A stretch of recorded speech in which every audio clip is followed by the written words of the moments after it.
Assalamualaikum warahmatullahi wabarakatuh. Perkenalkan, nama saya Isna Joviani, mahasiswi dari Universitas Putra Indonesia, Fakultas Ekonomi, jurusan Manajemen, semester 3. Ya, berdasarkan materi yang telah dipaparkan oleh Dr. Muhammad Rendi Ardiandi SHMH terkait dengan mata kuliah Hukum Bisnis dengan subjudul Selayang Pandang Hukum Ekonomi. Maka di sini saya akan mereviewnya. Nah, apa itu hukum? Hukum adalah peraturan yang tertulis maupun tidak tertulis yang mengatur manusia dalam hidup bermasyarakat, yang apabila dilanggar ada sanksi yang tegas. Nah, hukum ini ada dua. Yang pertama, peraturan tertulis. Nah, contohnya itu peraturan perundangan, hierarki perundang-undangan, yaitu mulai dari Undang-Undang Dasar sampai dengan Perda Kabupaten dan Kota. Yang kedua adalah peraturan tidak tertulis. Contohnya hukum adat yang dianut di daerah-daerah tertentu. Nah, jika siapapun yang melanggar ini, maka akan dikenakan sanksi yang tegas.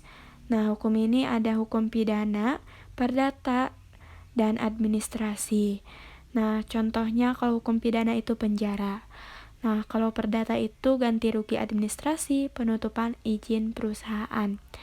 Nah, maka dengan itu ekonomi bisnis erat dengan hukum. Hukum dengan ekonomi ini berkaitan dengan Undang-Undang Dasar.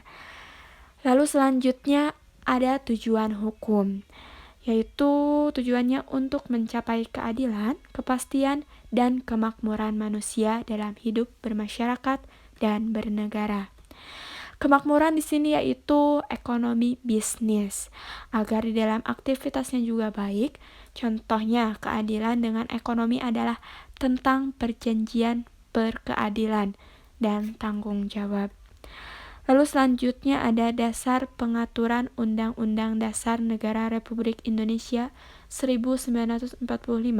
Pasal 1 ayat 3 menjelaskan bahwa negara Indonesia adalah negara hukum. Bab 10 pasal 27 ayat 1 menjelaskan bahwa segala warga negara bersamaan kedudukannya di dalam hukum dan pemerintah wajib menjunjung hukum dan pemerintahan itu dengan tidak ada kecualinya. Lalu pasal 28 ayat 5 menjelaskan bahwa untuk penegakan dan melindungi hak asasi manusia sesuai dengan prinsip negara hukum yang demokratis, maka pelaksanaan HAM dijamin, diatur, dan dituangkan dalam peraturan perundang-undangan. Selanjutnya, bagaimana ciri-ciri negara hukum? Nah, ada beberapa ciri-ciri negara hukum. Yang pertama, adanya perlindungan terhadap hak asasi manusia. Contohnya, hak untuk hidup, hak untuk mendapatkan pekerjaan. Yang kedua, adanya pemisahan antara pembagian kekuasaan pada lembaga negara untuk menjamin perlindungan hak asasi manusia. Contohnya adanya trias politika atau pembagian kekuasaan. Nah, pembagian kekuasaan ini ada 3.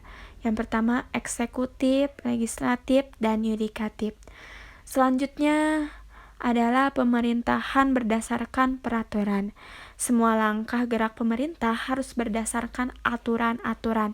Contohnya pada saat ini COVID-19 harus menggunakan masker. Maka jika kita tidak mematuhinya atau kita melanggarnya, maka kita akan diberikan sanksi atau hukum berupa mungkin dendaan jika tidak menggunakan masker. Lalu selanjutnya ciri-cirinya itu adanya peradilan administrasi. Contohnya keadilan tata usaha negara. Yang selanjutnya kita akan menjelaskan unsur negara hukum. Apa itu unsur negara hukum? Ya, suatu sistem pemerintahan negara yang didasarkan pada kedaulatan rakyat. Nah, rakyat yang memiliki kedaulatan untuk memilih atau memberikan suatu kewenangan bagi para wakil-wakilnya. Itu bisa berupa DPR, MPR, DPD, dan lain-lain. Itu memberikan kontrak. Nah, adanya suatu sistem pemerintahan sebuah negara didasarkan pada kedaulatan rakyat. Lalu pemerintahan dalam melaksanakan tugasnya harus berdasarkan hukum atau peraturan perundang-undangan yang telah ditetapkan. Selanjutnya adanya pengawasan dari badan atau lembaga peradilan yang bebas dan mandiri, dalam artian lembaga peradilan tersebut benar-benar tidak memihak siapapun. Bahkan presiden pun diawasi oleh Mahkamah Konstitusi. Ya, peran ini yaitu diambil oleh peran lembaga yudikatif. Selanjutnya adanya peran yang nyata dari anggota masyarakat maupun warga negara untuk berpartisipasi atau ikut serta mengawasi perbuatan dan pelaksanaan kebijakan yang dilakukan oleh pemerintah tersebut. Nah, maka dengan ini adanya LSM, mahasiswa turut berpartisipasi untuk mengawasi perbuatan dan pelaksanaan kebijakan. Contohnya saat ini, gerakan mahasiswa mengenai rancangan hukum pidana turut mempertanyakan bagaimana akan disahkannya rancangan kitab undang-undang hukum pidana. Contohnya pengawasan ini dilakukan oleh pemerintah. Selanjutnya, ekonomi dan bisnis. Ya, yaitu meliputi produksi barang, distribusi atau pemasaran barang, perdagangan barang, dan jasa. Artinya di dalam bisnis yang berdasarkan hukum selalu tetap tujuan utamanya untuk mencari keuntungan. Artinya semua itu berlandaskan hukum peraturan undang-undang yang berlaku untuk mencari keuntungan. Ya, di sini itu kepastian dan kemakmuran dan keadilan. Selanjutnya, apa yang dimaksud dengan hukum ekonomi? Yaitu hukum yang mengatur distribusi atau pembagian sumber-sumber daya agar tercapai kesejahteraan yang berkeadilan. Misalnya mengatur untuk tetap tercapai kesejahteraan yang berkeadilan, misalnya di wilayah pertanian, jangan sampai petani tersebut tidak merasakan kemakmuran. Selanjutnya ada pembagian hukum. Nah, ini bisa digambarkan seperti pohon hukum. Ada akarnya, batangnya, ranting, dan daunnya. Ini berkaitan dengan hukum yang bisa masuk dengan bisnis dan ekonomi. Pembagian hukum ini ada dua. Yang pertama hukum publik ya, yaitu hubungan hukum yang mengatur pribadi dengan negara atau banyak orang. Yang kedua itu hukum private adalah hubungan antara pribadi dengan pribadi. Nah, contohnya dalam pembagian hukum ini diaturnya pajak, ketenaga kerjaan, penipuan, pencurian, dan itu bisa masuk ke dalam hukum ini.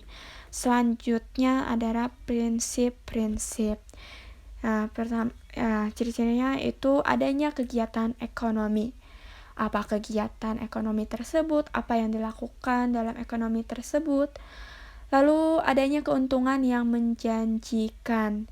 Nah, itu yang membuat ketertarikan adalah keuntungan atau mendapatkan laba. Selanjutnya, terpenuhinya syarat-syarat perjanjian itu terdapat pada pasal 1320 Kitab Undang-Undang Hukum Perdata, yang di dalamnya terdapat adanya kesepakatan para pihak, kecakapan bertindak, adanya objek tertentu, adanya klausula yang halal. Nah, selanjutnya adanya jaminan dari adanya pelaksanaan bisnis. Yang di dalamnya ada hukum dan keamanan.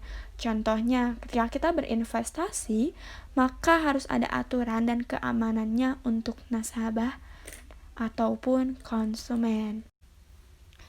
Terima kasih yang sudah menonton dan mendengarkan video ini. Semoga video ini bermanfaat bagi kalian. Sampai jumpa. Wassalamualaikum warahmatullahi wabarakatuh.